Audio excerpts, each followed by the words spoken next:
정부와 대한의사협회가 집단 휴진을 중단하고 공공의대 등 정책 추진은 원점에서 재논의하기로 합의했지만 전공의들은 졸속 합의라고 비판하면서 집단 휴진을 고수하고 있습니다. 추가 단체 행동도 검토하겠다고 밝혀 이를 둘러싼 비난 여론도 높아지고 있습니다. 취재 기자 연결해보죠. 신준명 기자.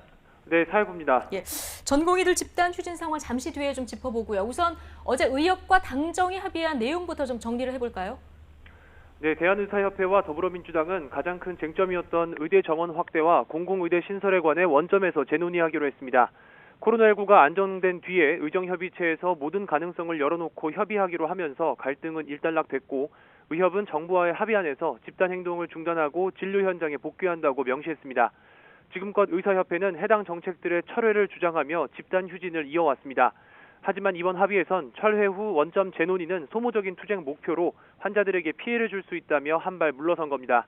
의협과 당정은 또 공공의료기관 경쟁력 강화, 의료질 개선 위한 예산 확보, 전공의와 전임의 근로환경 개선 방안도 마련하기로 했습니다. 한편 정부는 의과대학생의 국가고시 재신청 기한을 연장했습니다.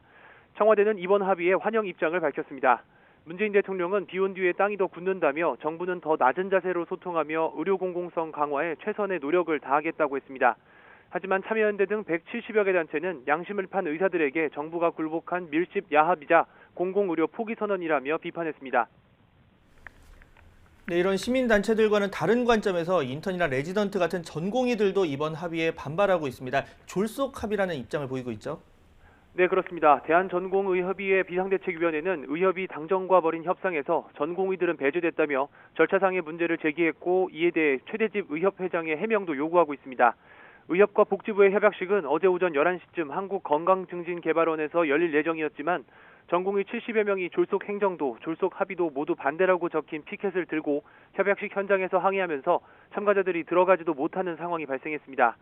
박능우 장관은 엘리베이터에서 내리지도 못했고 최대집 의협 회장은 지하에서부터 쫓겨난 것으로 전해졌습니다. 결국 수차례 시간과 장소를 변경해 당초 예정된 시간보다 3시간 30분가량 늦게 정부 서울청사에서 정부와 의협의 서명식이 진행됐습니다. 네, 가장 중요한 부분 전공의들의 집단 휴진은 그럼 어떻게 되는 겁니까?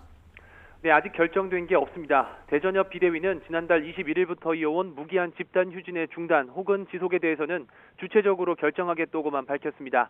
다만 어제 입장문에서 단 한 명의 전공의, 의대생이 피해를 보는 상황에서 단체 행동을 멈출 수 없다고 했습니다. 전공의들의 복귀 시점을 가늠하기 어려운 상황인데요. 대전협이 집단 휴진이 아닌 다른 방식의 단체 행동에 들어갈 가능성도 있습니다. 대전협은 오는 7일 회의를 열고 각 병원 전공의 대표 등과 함께 향후 방향성과 계획 등을 논의할 방침입니다.